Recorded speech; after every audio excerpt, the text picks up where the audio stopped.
The last part of 8.3, we're going to go over the sum of geometric series. Now, these ones have two different sum formulas. The first one is a finite, so that means we have a definitive ending. And then the second one is an infinite. Now, when we find a sum of infinite series, we can only do it when our R value, or our rate, is less than 1. The reason we can do it when the terms are less than 1 is because the values in our series are just going to keep getting smaller and smaller and smaller. So eventually they're going to be so small, it's essentially adding nothing to our values. So that will give us an answer for our sum. When R is greater than 1 or equal to 1, that's not going to have a sum, because as we look at our series, the numbers just keep getting bigger and bigger and bigger and bigger, and so the sums will just keep going on forever. So there's no ending when R is bigger than 1, because we add just a bunch of big numbers together, our answer just keeps getting bigger. So that is something that you do have to have memorized. So make sure you are making a note to memorize if R is less than 1, when it's infinite, there is a sum. When it's bigger than 1 and it's infinite, no sum. Okay, so example number 7. They want us to consider the geometric series -1, -3, -9, and so forth. They want us to find the sum of the first 10 terms. So because they're limiting it to 10 terms, that tells us it's a finite. So because it's finite, you would go to your formula sheet, which both of these sum formulas will be on. We know it's geometric, so we would find our finite geometric sum. And we would use that formula, which is S sub n equals our first term times 1 minus our rate to the power of n over 1 minus r. Now, because our rate has an exponent, you should put it in parentheses when it's negative. When it's positive, it doesn't affect your answer, but when it's negative, it really needs to be in parentheses. So for now, we're just going to put it around it all the time when it's in the numerator. So then if we go ahead and we find the sum of the first 10 terms, a sub 1 is our first term of -1, and then we would have 1 minus, and then we're going to plug in our r value. So r is what we're multiplying everything by to get to the next term, and in this case, we're multiplying by 3. And that's 3 to the power of n, which is 10 in this one, and then over 1 minus 3. And this can be typed into your calculator. Make sure you are being careful. So when we type it into our calculator, let's clear this, we are going to type it in using the fraction button. So you're going to hit alpha, first we're going to type in the 7, or the -1, which is our first term. Then you hit the parentheses and alpha y equals, enter. And then on the top, we'll do 1 minus, and then in parentheses, my r value, which is 3, raised to the power of 10. Then in the denominator, I have 1 minus 3. Close out my parenthesis and then hit enter.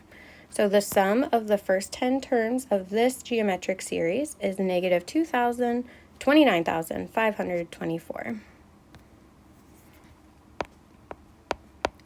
And when you are typing these in or writing them down, make sure you are careful about all of the numbers, just to make sure you're not missing any. Okay. Then let's look at part B. For this one, they want us to find n such that S sub n equals -7,907,161. So we know the total. We're going to plug that into our equation. And that's going to be equal to our first term, which is -1, times, and then on the top we'll have 1 minus our r. So our r value does not change. So we're going to do 1 minus 3 raised to the power of n over, and on the bottom, 1 minus r, which is 3. Okay, so now we're going to start solving. So I'm going to divide both sides by -1 just to get rid of that number in the front, and that will make it positive 797,161. And then on the bottom, I'm just going to simplify the 1 minus 3, which equals negative 2. All right, so then I'm going to multiply both sides by negative 2. Oh, yes, multiply by negative 2, sorry. And that's going to give us a pretty big number of negative 1,594,322 equals 1 minus 3 to the power of n. Then I'm going to subtract the 1. Careful with these ones because they're both negative. It's going to become negative 1,594,323 equals negative 3 to the power of n. And then both sides are negative, and we could divide by a negative 1. And that's just going to make both of them now positive. Okay, so we're solving for an exponent. And if you remember back to our last chapter, if we're solving for an exponent, that means we're going to take the logarithm of both sides. So we're going to take log of 1,594,323 equals, leave a little space, and then log of 3 to the power of n. So the reason we do that is so that this n can no longer be in the exponent. So now we have n times the log of 3. And that is what we are going to divide both sides by, log of 3. And this can be typed into your calculator. And make sure you are careful. It's going to put in a parenthesis for the log when you type it in, so you need to put a closing parenthesis before you do the dividing. So I will show you what that looks like on the calculator. Oops, second quit. Okay, so we're going to do log, which is by the number 7. And that 1,594,323. So you want to close the parenthesis and then divide by the log of 3. And then enter. So this is what it should look like on your calculator, and it comes out to equal 13.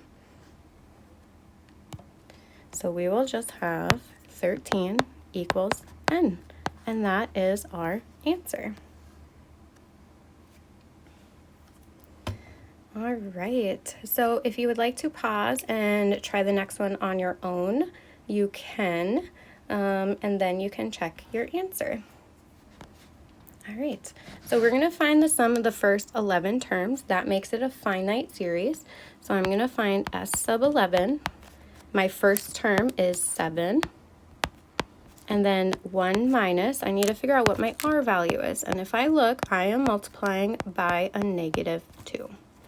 So I'm going to do minus a negative 2, and it's raised to the power of n, which is 11, over 1 minus my r value, which is negative 2. When it is negative, you have to be careful. You need parentheses around the r value on the top of our fraction in the numerator, and then you also have to do minus the negative on the bottom, the denominator. If you want to change it to a plus, that is just fine, but you need to make sure you remember that when you type it into your calculator or when you write it down.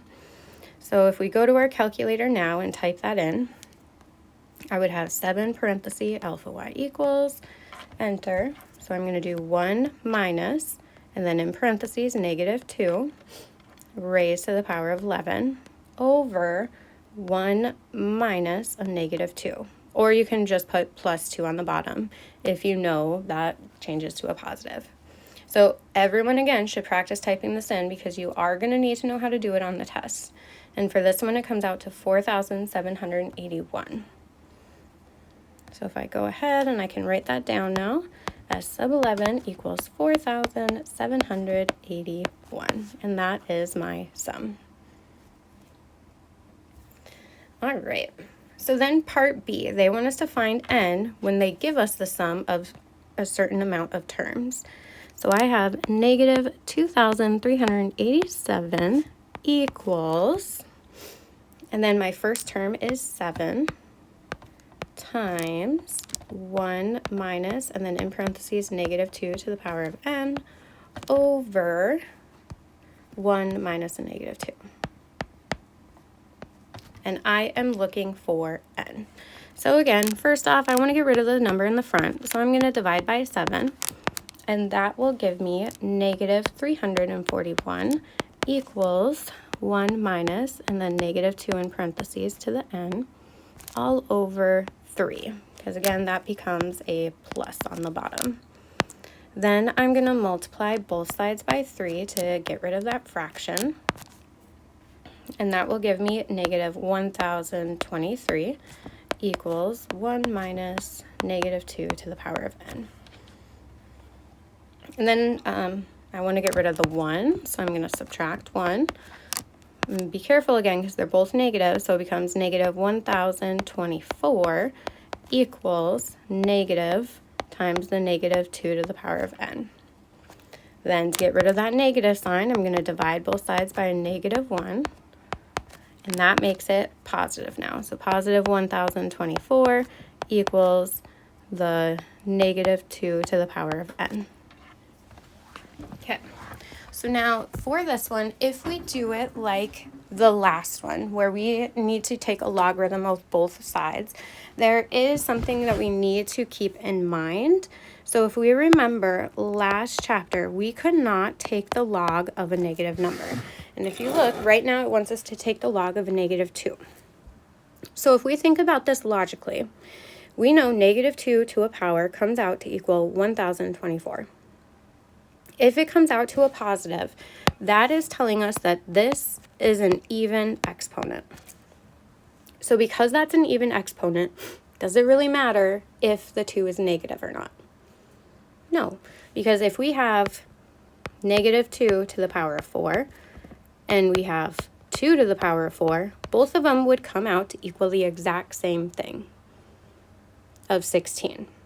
So because we know it's even, that negative doesn't really affect our answer. So we're just going to make it positive so then we can still use our calculator to help us find our answer. And then we can divide by the log of 2 because this n gets moved to the front.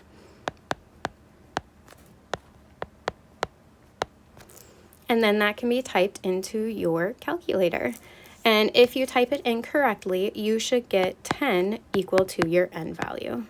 So this would be the sum of the first 10 terms. All right, so there's one more video after this that's going to go over infinite series, and then you are all done with this section.